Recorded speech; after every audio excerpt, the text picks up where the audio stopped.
Hello and welcome to the Nauru Fastcast with your hosts, Dave and Josh Masson. Pull up a chair and listen to us discussing fasting and health-related topics. So, welcome to another episode of the Fastcast. I'm here with Gwylym Gibson, who's one of our first associate athletes or sponsored athletes with Nauru Nutrition. So, welcome, Gwylym. You're welcome. So, I guess before, I don't want to give too much context because I think you're here. So, can you just tell us a bit about yourself, basically? What do you do? Well, obviously, I'm a runner, marathon runner specifically. I do other running as well, but it's not the. I'm from New Zealand, so I'm not from England. I moved here way back in 2007. It's a long time back and forth, and then I just living and working and got a family and just living life, I suppose. But running as well as running is probably family. Then maybe running. If anything. So when did running start for you?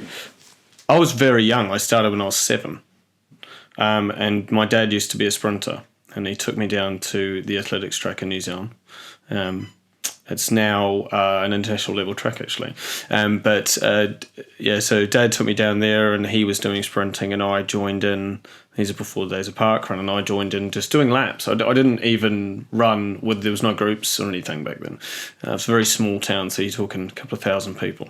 So just started running then, and then eventually I got involved in the track nights and the club nights, and got coaches and moved up, and then through primary school started doing things like cross country, and I started doing athletics for our school. It's a bit different the way we do it in New Zealand. Do you actually have a athletics day, a sports day is at an athletics track, and then you go there for the day and you do sports all day and you do everything. And I started out winning stuff, and doing all right and winning the school thing. So then we went on and I did cross country. That made me train in the winter then, where I wasn't before. I'd play rugby. I played a lot of sport. Again, in New Zealand, you have access to, I probably did 8 different sports a year. But running was always the main thing that underlied the whole year. And then I went on to secondary school, and then I got a coach. I got a coach when I was probably 13 or 14. Started training with her, and she was a friend of my dad's, but she's one of the top New Zealand coaches at the moment now. So, but yes, coached with her right through high school. Ended up going to New Zealand champs and North Island, going to North Island representing my what you guys would call counties, my region, so Taranaki. And then I travelled down and just travelled around the country, and we used to do something called black singlet competitions. And that was when I was sort of 17 or 18. And then I had a bit of a break when I first came to the UK, because I was overdone. I've been doing it for 10 years, and it was a long time from the age of. And then I got back into it when I was 21. And then I suppose that I really found what I wanted to do running wise was when I started running marathons, and I found my first marathon. I was always told I would be good at it from being when I did tracks. Even when I was running 800 metres, my coach always said to me, "You'll be good at a marathon. You'll be able to run the marathon." 2017 was when I started going, okay, forget everything else. That's a marathon. And then in that time frame, I've earned Devon vests and run at Southwest Champs. So I was offered to run. I didn't manage to do it, but hopefully the goal is to go to national cross country this year and go from there and have a bit better, stronger winter and do it that way. But it's a funny time of the year, this moment. It's sort of, you're in between.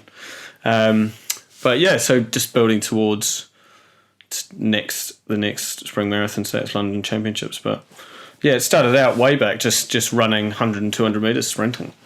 And I was okay at that. My dad was pretty good at that. And then I went 100, 200, 400, 800, then got slower. So I went to 15, got slower, went to 5K.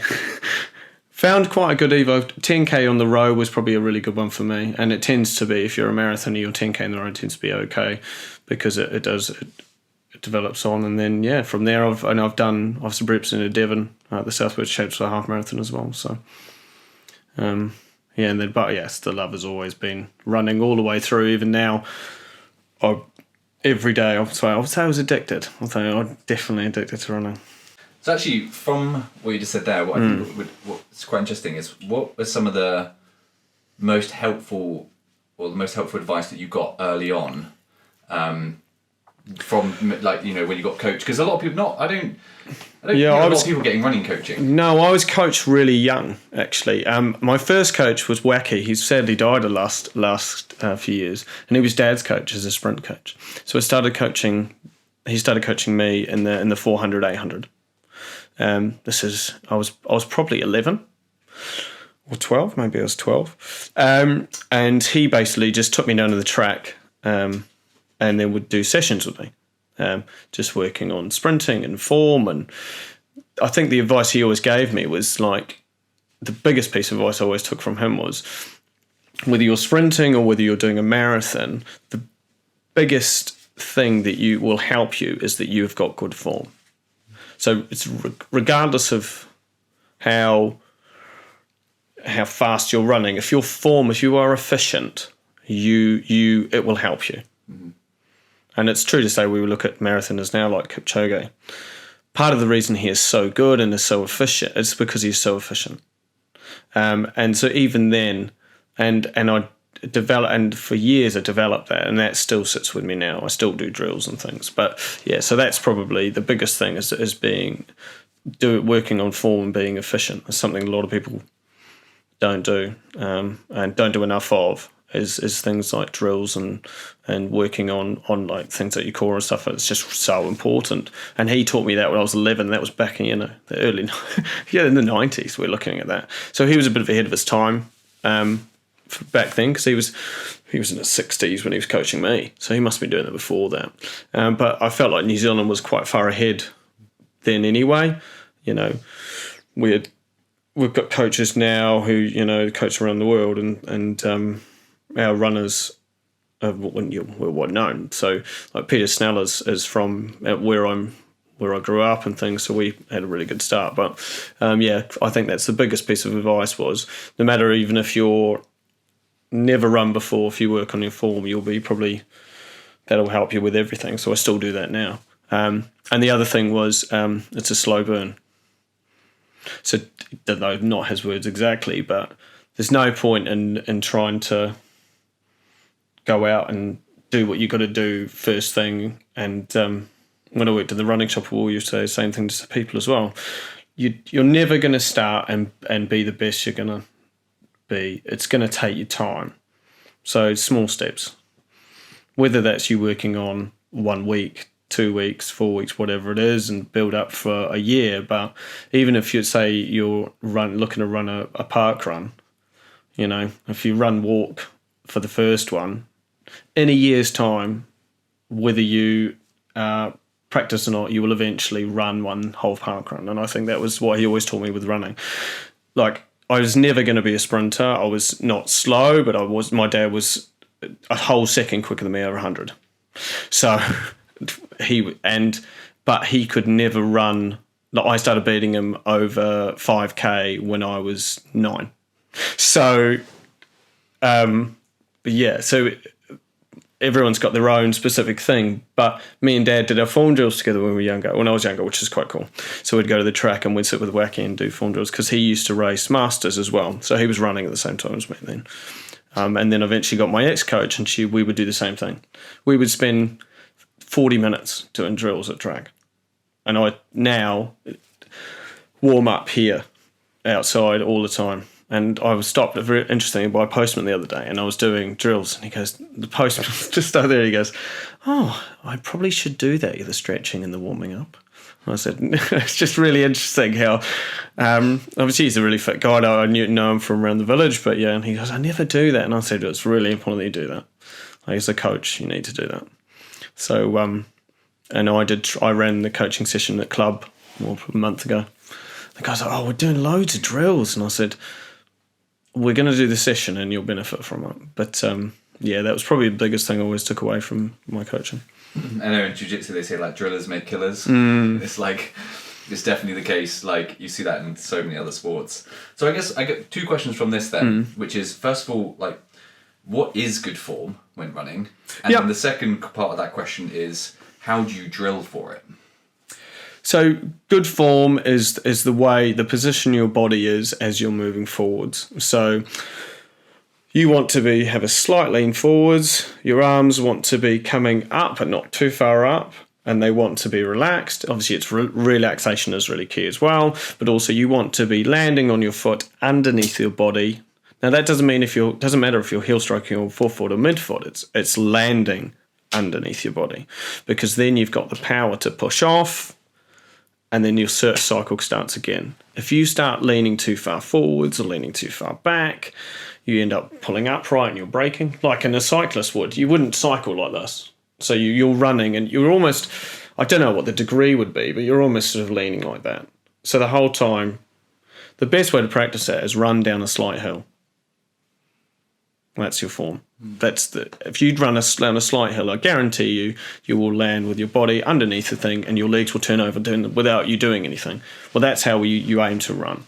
You aim to run almost leaning and then going, because what that does means that you're not overextending, but you're also not underextending. You're using the power from your quads and your calves and your glutes to push forwards the whole time. So that cycle is continued. And with it being underneath the body, it's the most efficient way. You're not too much bounce, not too much vertical, because you don't want that. People say that Kipchoge's vertical, but the only thing that he's too bouncy. But you're bouncing forwards.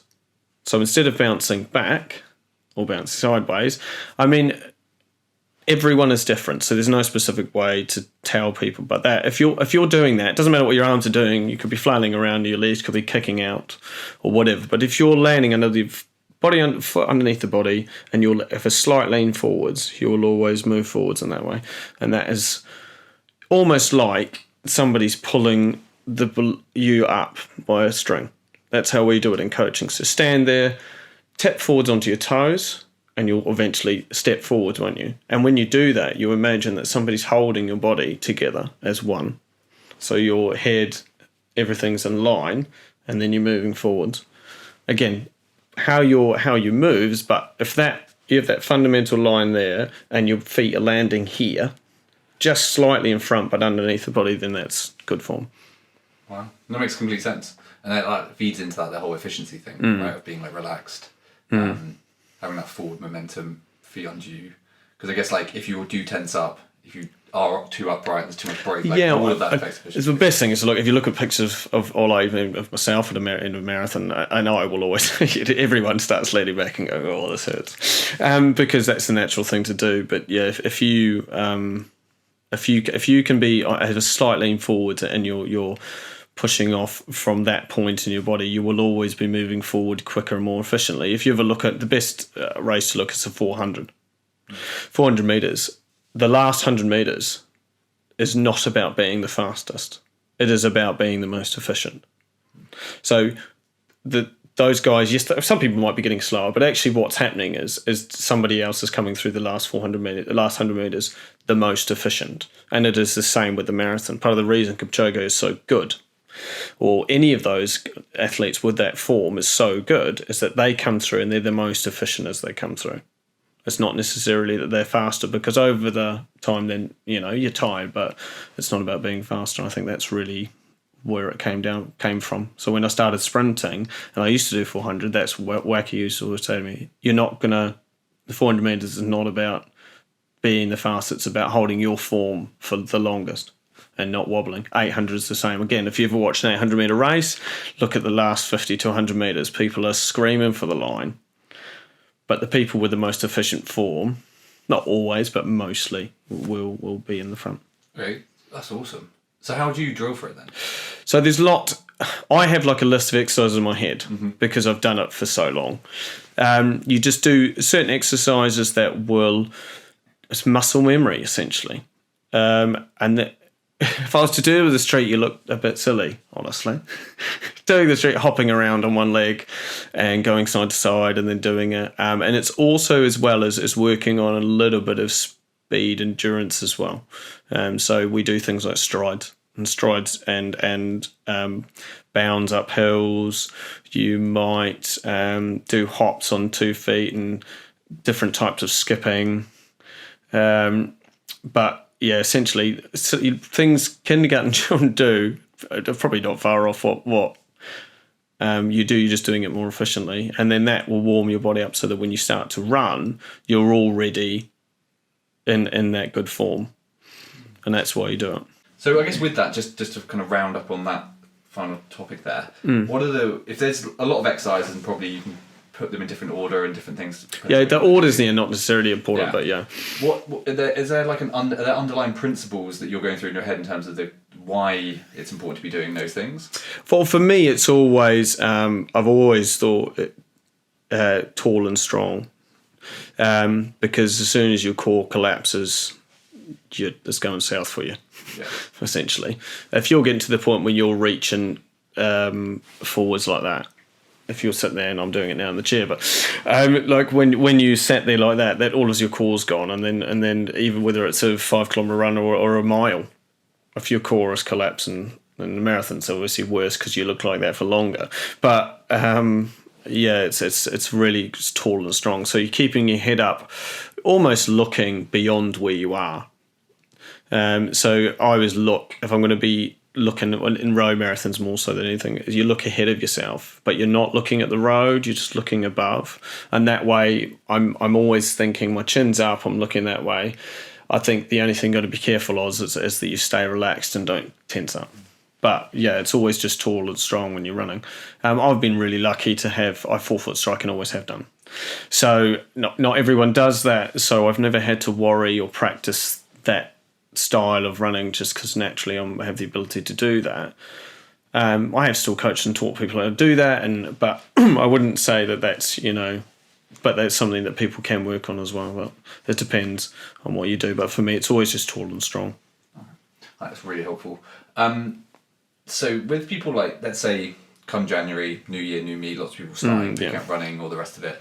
What are your kind of like tips for like do's and don'ts, I guess, when starting? If you're running, whether it's running specifically, if you've never done it or you've just want to start. Well, I go back to when we used to do the coaching and stuff, and we always get new members in the club as well. I think start slowly. Don't. The worst thing people do is they spend January going hard out, and then by the end of January they're done.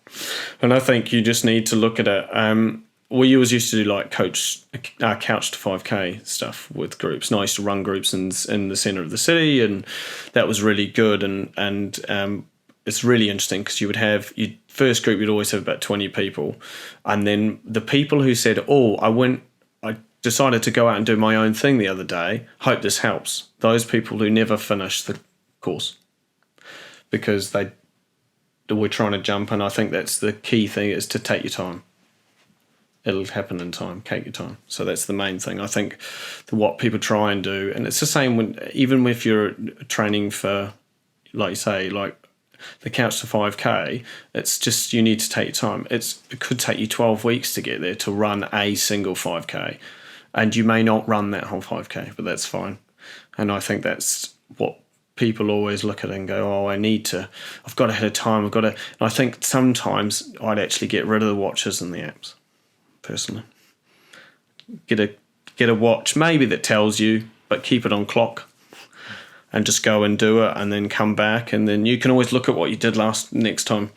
But because what happens is now with the apps and things and watches and everything, it's great to have technology, but actually when it boils down to it, it's just, when we didn't have it, we just used to go for a run, and then that was what we did. We didn't then go, I did my fastest time over a mile.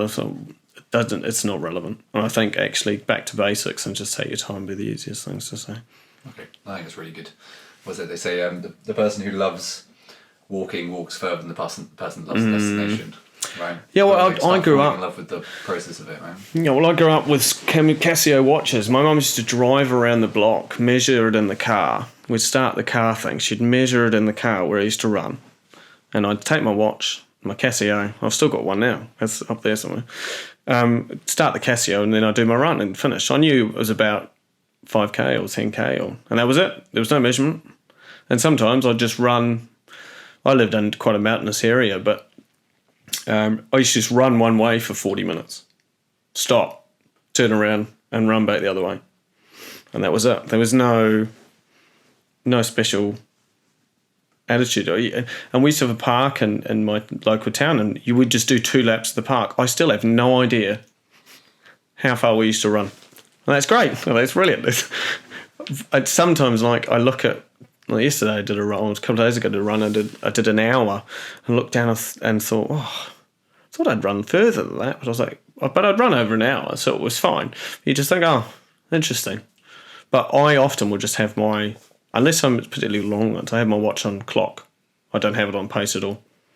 I rarely use a heart rate monitor unless I'm doing something specific, like a race or like a workout or a treadmill thing. But I'm really like, back to basics is easiest, because then you're not focusing on, you're just like you say, just enjoying it. You're doing it because you want to, not because you're going to look really good on Strava or Garmin or whatever it is you use. Okay, awesome. So I've got some questions from a more experienced kind of runner. So some of these, I think these will cross over to like novice as well, some of these questions and the answers you have, but this might be just a good point for if there's people here listening who run regularly, they might want to, hopefully some of these are questions. So the first one is, how do you strike the balance of easy long versus short and intense?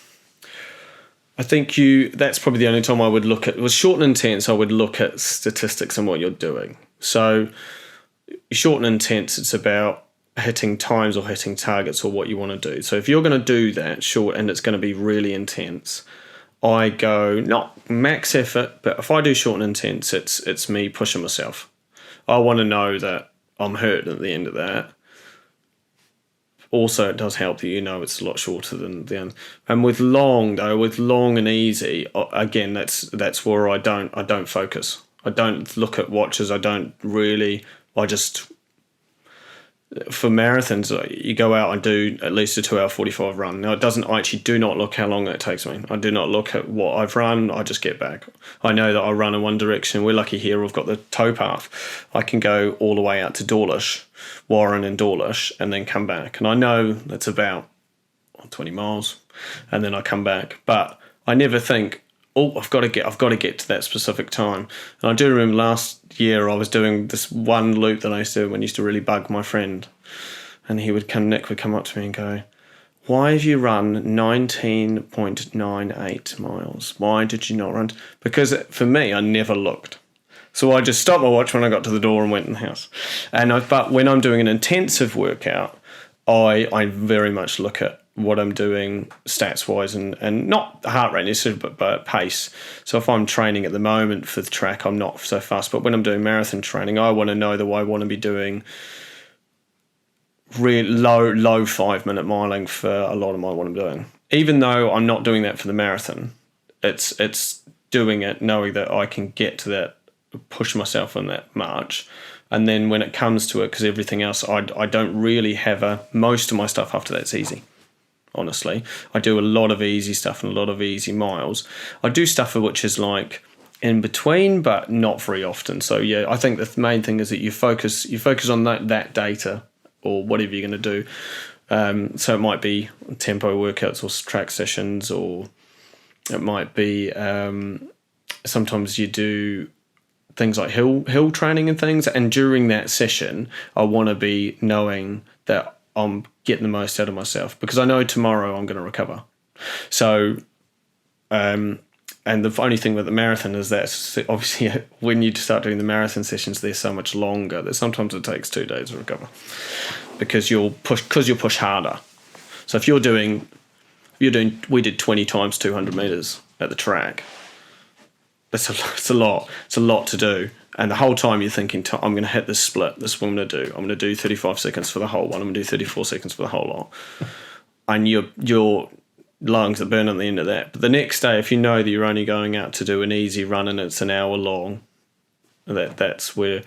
And with the long run, it's about time on your feet. So again, that's easy. But I think I have a very small window between recovery and easy. Like...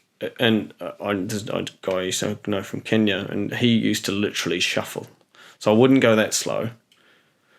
But yeah, I don't tend to sit there and go, I've got to hit a pace when I'm doing my easy stuff. Everyone's different though. So what your easy paces might be, I don't know, 10-minute miling.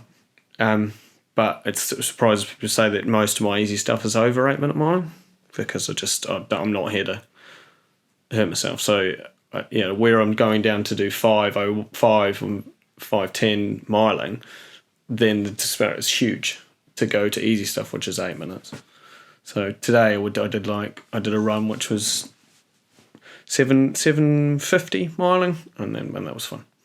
So but I didn't look at my watch. I only found that out when I came in the door. So the next one would be kind of looking at kind of on the nutritional front. Yep. Which is, how much do you kind of train taking nutrition? Like, is that part of your considerations?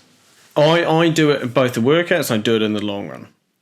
It's more to my tummy to get used to it than anything. And it's also just to practice in the faster stuff to take things when I'm pushing it more. So on the track days, or I've got a loop that I do, which is a mile just near here. I will have a bottle of water sat on the side. Or if it's on that realm over here, I can put it somewhere and I can pick it up as I go past. And that's because it's all well and good training your nutrition, your tummy to get used to it, but also you need to get used to it when you're actually in that level of intensity. When you do the marathon, like no matter what, whether you're 6 hours or whether you're 2 hours, 10, you are going through the same amount of pain. Everyone's the same. So you're all going to feel the same in how you do it. So, and also you're all going to have that same level of fatigue. So I think it's important to train your body to practice in the fatigue mode. The long run one is more about getting your tummy used to having more of it. So if you're doing a long run, some people say 3, I would probably have 3 gels in the long run.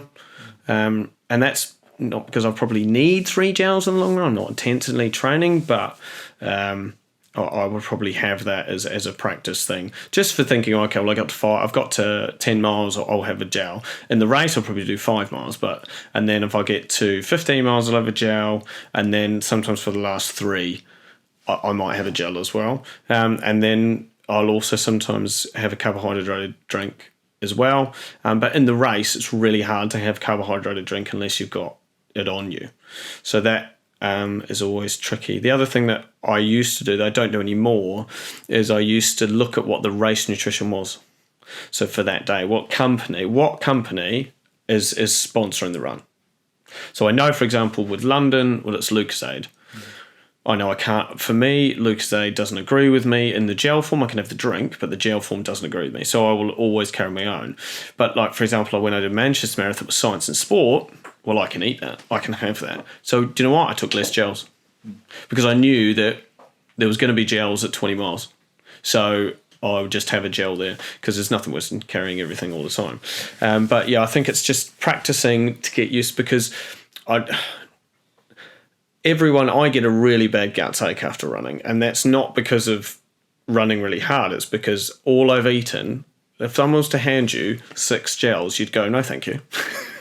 But in a race, you have to go, okay, this is the only way I'm going to absorb this. So, and some people have drinks. So the elite athletes are amazing. They've got obviously their own, and they practice that more. But I think it's getting what's used to for you. So like I always tend to use the same ones that I have all the time. But I also will look at what the race has. And if the race doesn't have the one that's going to agree with me, then I will have to either practice with that for the end of the run, because that's what's going to be at the end of the run, or I will decide that I need to practice having more of mine. Does that make sense? Yeah. And when I do the track sessions, I will have halfway through, I'll have a gel, because it's only an hour. I don't really need any more than that. I'm also having a carb drink.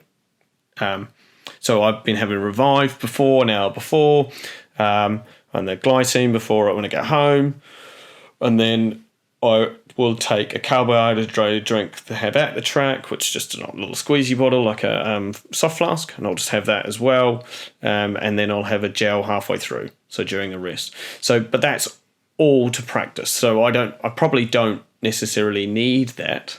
But if I'm doing 10 times a K, it's good to have it halfway through at 5 times a K. So yeah. Oh, awesome. You kind of answered like 3 of the other questions I had all wrapped up in that one about all-round nutrition, which is really good. So other than, do you take, supplement-wise, obviously you mentioned a list then, do you consider, is there anything else on your kind of supplements? Do you take like protein powders? Yeah, so a protein powder I will have it always after the main session in the long run. And sometimes, more recently, I've been starting to get up in the mornings and run, which is really, really hard for me because I'm on empty. So I've fasted since what time we have? Tea is 6, and we might have something at 7, and then they've fasted that whole time. So you've not had anything, and I'm waking at 5 thinking food. So, but I've got to run. So I've run out. I go out and do say 6 miles, and I come back, and I have to. And I don't probably. It's not. My thinking is it's better to have a little spot of a small, short protein drink, and then have a shower and then have breakfast.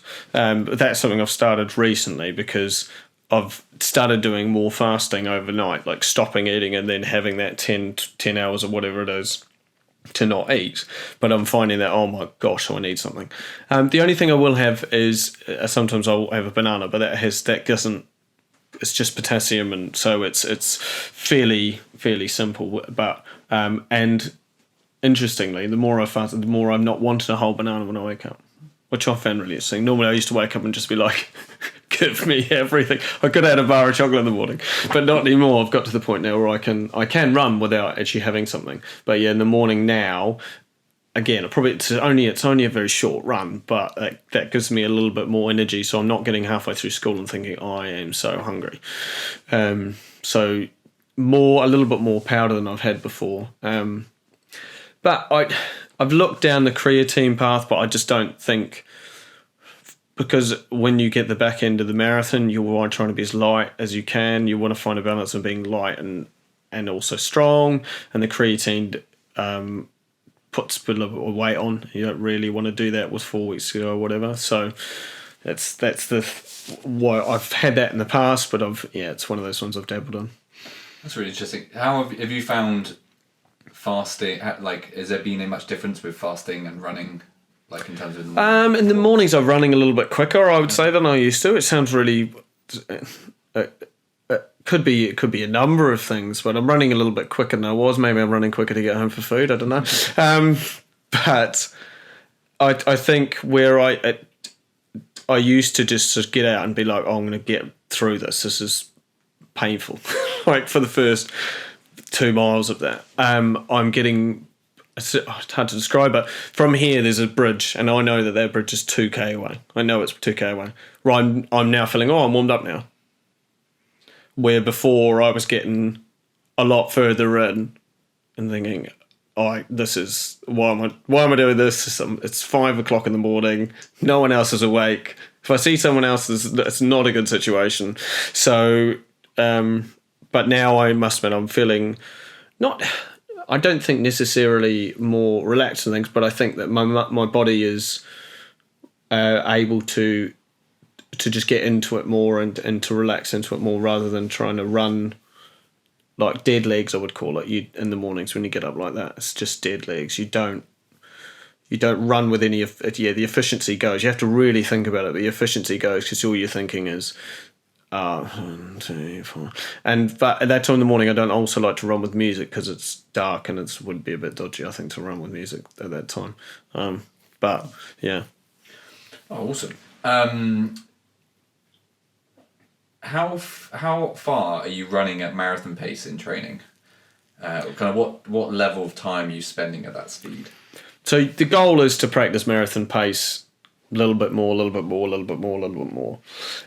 We do a session, so we call it the Beast, our group, so our little training group that we have, and we call it the Beast. So that session can be done in 2 ways. That is 7k, 6k, 5k, 4k, 3k, 2k, 1k, all at marathon pace with 1K in between float. Now that float is about 40 seconds slower than your marathon pace. The rest of it is at your goal marathon pace. So back to back. Yeah, that's a session. It's called the Beast for a reason. So you warm up, you do 2 miles maybe, depending on how you're feeling, and then I've done it also 8K, 6K, 4K, 3K, 2K, and 1K. So that session is the biggest session that we will do. Prior to that, we do ones like we will build up where we do 3 times 5K at marathon pace, which is 15 kilometers, and then you might think, well, I want to do a half marathon, so you do 2 times or like 10 miles in total, but you do the flow in between. But that's the biggest one. That's the one where we go. We normally do that between 4 and 6 weeks out because it takes a lot of recovery, and you do that at either your marathon pace or close to marathon pace, and that's a big session. That's 38K of running in total, and probably over half of that is so 24K is that marathon pace. So that's a big session, but on the track I'm going quicker, so it's relative. So on the tracks, if I'm doing 1K reps, I'm doing them way under my marathon pace, because the goal is to obviously get faster over time. I am still also running quicker than marathon pace, I suppose is what I'm saying. As well as doing the marathon pace stuff at the weekends, you've also got a couple of sessions which every week, every Wednesday I do it, and that's all quicker than a lot quicker than marathon pace.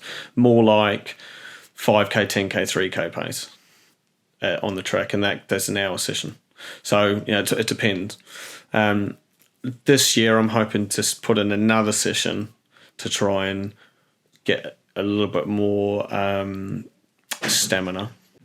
Really interesting. So what is your, just for context for people listening, what is your marathon pace? Just so people can understand. So my marathon pace, I do it in Ks rather than miles. I find miles too confusing. I brought up in New Zealand, we don't have miles. I think I know what it would be in minute miling, but it's in Ks. So goal marathon pace for what I want to do is 3:38 per K. That's about, it's 5:50 something. I think I'm not very good at the marathon, the mile. And is that what you average? So my average for Berlin, I didn't PB. I just went to basically run sub 240, and then so I averaged 3:41. So the goal is to drop 3 seconds, which doesn't sound like a lot, but 3:38 is sub 2:35. So that would be the next big goal. But rapid. But I don't know what that is in minute miles. You'd have to Google it. I think it's about 5:50 something. But I know it sounds funny, but when you're doing track stuff, I know what I'm doing minute miling, because it's when you get down to 3-minute Ks, like what Kipchoge and them is doing, it's easier to work out what that is in pace wise, because 5-minute miling is around about 3-minute Ks. So next thing would be, particularly like being quite topical at this time of year, how do you dress for this time of year when it comes to running? I layer up to delayer. Okay. Does that make sense? Yeah. Long run today is a perfect example. I say it's long. I just did a medium run for me. I wore a really light jacket over top, long sleeve top, t-shirt, really lightweight tights today because it was chilly this morning. And then I've been wearing merino socks when I'm running. But even in the summer, I will start out in a long sleeve top and delayer. The other thing I do that is because if the long run is a session, as I start to warm down, I then put that long sleeve top back on to not get cold. I used to, I suppose, when we were growing up in the country in New Zealand, you used to chuck your stuff on a bush and come back for it. So you'd go for a run and you put your stuff in a bush, and then you expect to come back and your stuff would be there. But recently I did a run and I left some water bottles on the quay and they got stolen. So I would never leave anything delayer always start with the guys always give me stick. I always start with way too many layers on. But I do that because for the first mile or 2 miles, it's not going to feel good. Okay, cool. So you've already kind of touched a little bit on your warm-up being with regard to like form, drilling and things like that nature. What's your kind of considerations for cooling down then? Cooling down it really depends on what I'm coming home to be honest. So if I've been out and I'm coming home to sort out tea or whatever, then it's very much I go down to the end of the road just here, and there's a fence, and I'll sort of do some static stretching there, and then I'll just do a couple of jogs up and down. But I tend to, and when I'm doing that run, slow down. So with the last mile to go, I will hit the brakes when I get to a certain lights before you come to the village, and then I'll just be like, okay, well, I'm going to cruise in now. But if it's a long run, but it's a session, my wife always gives me stick about it because I'll be like 40 minutes. It's foam rolling, doing my massage gun, stretching it out, really, and that's because I want to be able to run the next day. I also will salt bath as well and stuff. So that's when I'm doing like things like the Beast. It probably takes me 2 hours to get back to normal because it just destroys you. But I'm really lucky we live in a little hill, so all of my warm up and warm down are really, really simple because it's all on a slight hill. Is quite helpful to warm up on and warm down. The cool down, I think the biggest thing is just really stretching out. For me, I had back injury years ago, so I always have to stretch out my back really fully after a run, because otherwise the next morning I wake up and it's funny, I'm fine all the day, and it's not till the next morning I wake up. And particularly working in the school, I got to get up out of the chair to help one of the kids, and then I have to sit back down again. So like a proper old man, but that's probably also to do with running for 20 years. That's probably not helpful. But yeah, so I always make sure I just stretch, and with the long runs and the sessions and marathon blocks. So the block's about 16 weeks, but just so during that time, I'm always like really on it with recovery. But I think you have to be, otherwise you're not. What are your thoughts on the role of super shoes and the Nike kind of carbon sole shoes? I think it was a necessary thing that happened. Yeah, I don't know if you know, years ago there was shoes brought out, I think possibly by Adidas, someone. They'd actually had carbon plate shoes in them before, but what they hadn't figured out was the cushioning. They thought, well, we'll just have a normal shoe and then put a carbon plate in it. But what that made was a really stiff shoe. Not comfortable for anyone. And it was obviously the breaking two that really, they went, oh, okay, we're going to change this up. I think the role of a carbon plate shoe is great for racing. The foam technology is amazing, and it's really good for helping running. Like I can't get over the change of me having the ability to run again after wearing the carbon plated shoes to train in. So you can do the B session and then run the next day. And that's because you're wearing a shoe with a carbon plater and the foam in it, and that's what it gives you. It gives you the ability to train more. And also the foam now in all of the recovery shoes means that you have this soft squidgy shoe all the time. I only use carbon plated shoes for racing. I don't use them for track. I don't use them for anything because I worry about my Achilles not getting a bit smashed, but also I like the feeling of putting that shoe on and going, boom, I'm ready to race now.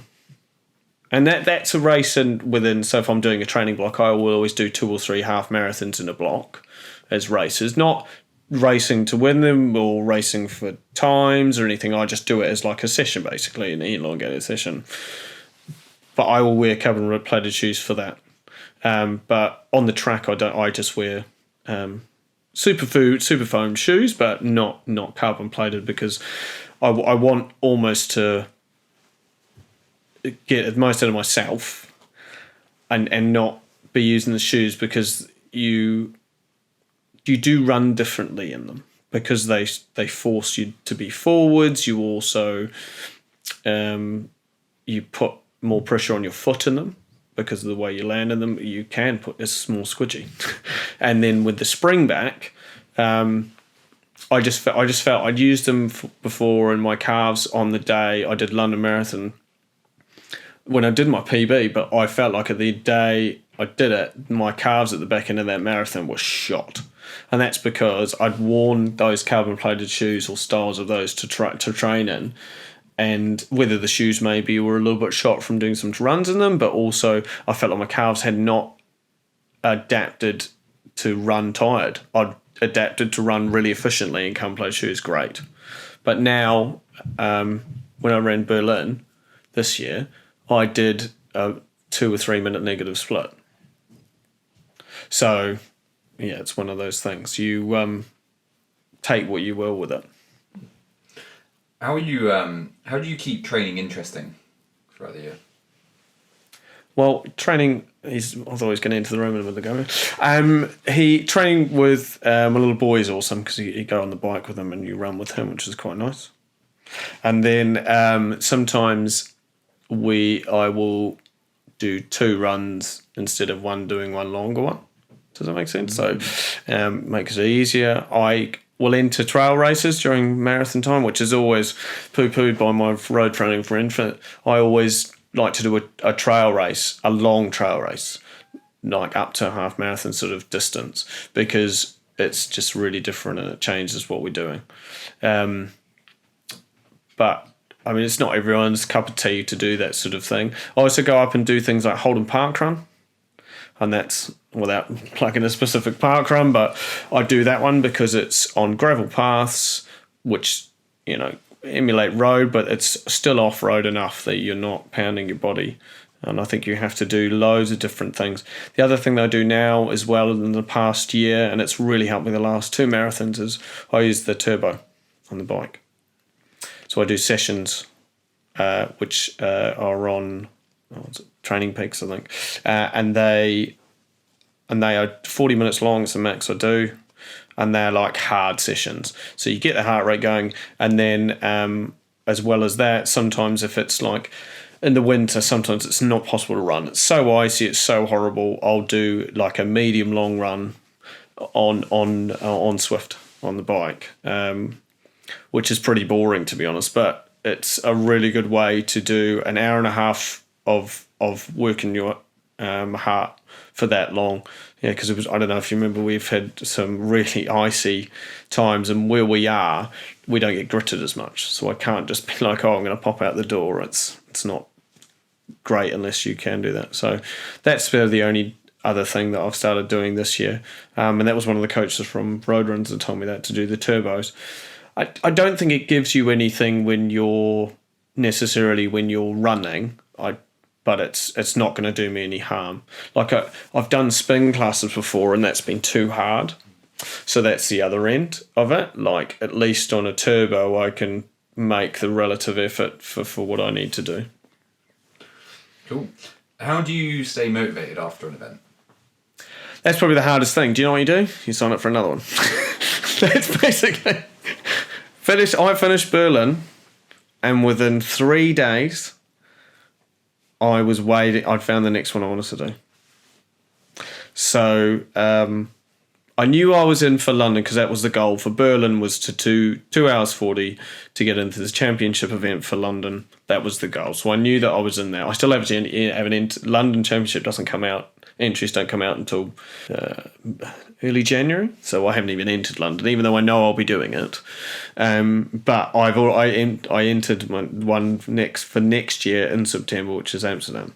So yeah, you tend to go goal to goal, but I think I do the same thing every winter almost though, and I think that sort of keeps me ticking over. So every winter, I will always do a road run in sort of November time, because it's just good to keep your legs ticking over. Park runs have really helped in the last sort of 5 or 6 years, because you go to park run and you get a good gauge of where you're. I never race them. There's just no point. It's like last week, a couple of weeks ago, I took jumping over dogs. So like, it's not a race or anything, but it's a good way to see where your fitness is at. But yeah, I always enter the Devon champs for the cross country. And then if I make the Devon team, which I have the last couple of years, then I'll go and do Southwest Champs and maybe Nationals or something.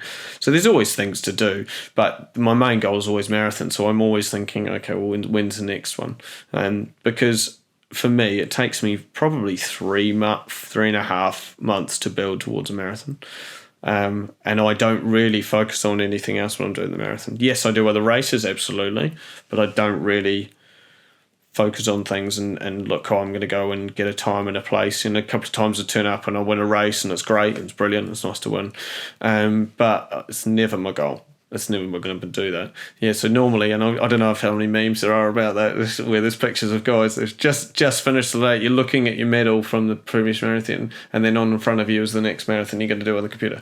So, yeah, it's always, you always just look at the next race. It's just probably not financially the way to do it, but that's what you do. You end up entering something else. I think for me at the moment, the goal is to try and start now is to build towards making it part of going away to see something. Like next one is Amsterdam to go, because I've never been, so I want to go and do it. And the Amsterdam's nice and flat, so I'd like to do that as well.